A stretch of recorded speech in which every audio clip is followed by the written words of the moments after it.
tutorial, I'm going to show you how to turn off controller vibration on Fortnite on PS5. So make sure to watch till the end so you do not miss any important steps.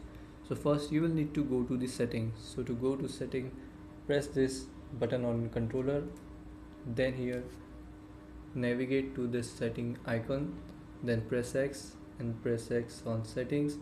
Now press the R1 to go on the right side and keep on tapping the R1, pressing the R1 button till you go to controller, and here in controller press X and then press the down arrow on your controller, and here go to vibration, and from here you can turn it off or on. So to turn it off or on, press X and then use the navigation key to turn it off or on, and after it's or on off you have to press the X button, you have to press the triangle button to apply these settings, and after you press the triangle button it is now applied, the vibration is turned on.